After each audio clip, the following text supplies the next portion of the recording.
भारत की आज़ादी में उर्दू अदब के रोल पर एक सेमिनार आयोजित किया गया, जिसमें लोगों को आज़ादी में उर्दू अदब के रोल की जानकारी दी गई। अंजुमन तरक्की उर्दू संस्था ने बिजनौर में एक उर्दू सेमिनार का आयोजन किया। इस सेमिनार में उर्दू ज़बान के बुद्धिजीवियों के अलावा हिंदी भाषा के विद्वानों ने भारी तादाद में हिस्सा लिया। वक्ताओं ने उर्दू ज़बान को हिंदी की छोटी बहन बताते हुए कहा कि हिंदी के साथ साथ उर्दू ज़बान भी पूरे देश में पढ़ाई जाती थी और बोली जाती थी।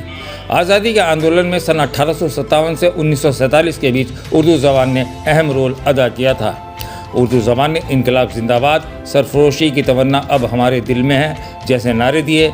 सुभाष चंद्र बोस द्वारा दिया गया नारा तुम मुझे खून दो मैं तुम्हें आज़ादी दूंगा भी उर्दू ज़बान का ही नारा है। उर्दू ज़बान ने आज़ादी की लड़ाई में अहम रोल अदा किया था।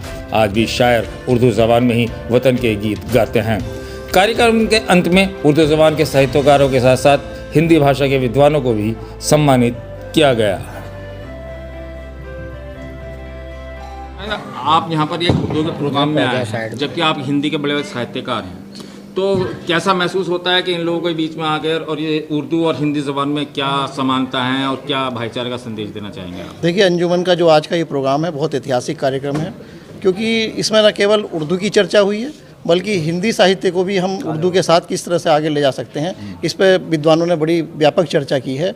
और एक साथ ही हम दोनों भाषाओं की समृद्धि के बारे में सोच सकें, और ये हम सबका दायित्व भी बनता है। यहाँ आए सभी बुद्धिजीवी बहुत अन्य जनपदों से, दिल्ली से आए हैं, सब ने यही चर्चा की है और यही चिंता की है कि उर्दू, न केवल उर्दू और हिंदी दोनों को हम एक साथ लेकर के चलें और दोनों की समृद्धि के बारे में हम सोचें। इसलिए ये ऐतिहासिक कार्य है आज किस तरह का प्रोग्राम था, इसमें क्या क्या हुआ? आज अंजुमन तरक्की उर्दू शाख बिजनौर के ज़ेर एहतमाम ये प्रोग्राम था। अंजुमन का मकसद हिंदुस्तान में पैदा होने वाली ज़बान है जो मुश्तरका तहज़ीब की अलामत है, यानी हिंदू मुस्लिम कौमी यकजहती की अलामत है, जिसने जंग आज़ादी में हिस्सा लिया। उर्दू ज़बान को के फ़रोग़ के लिए, प्रचार प्रसार के लिए और यहाँ की सेकुलरिज़्म को, भाईचारे को, कौमी यकजहती को कायम रखने के लिए मुनक़िद हुआ ये प्रोग्राम।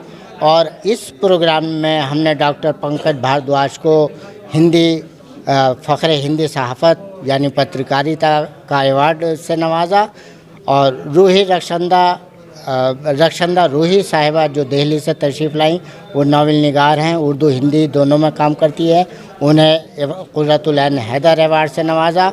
एक हमारे मुज़फ़्फ़रनगर के उर्दू टीचर जो उर्दू टीचर हैं और वैसे उर्दू के फ़रोग़ के लिए काम कर रहे हैं, उन्हें मुजाहिद उर्दू के अवार्ड से नवाजा।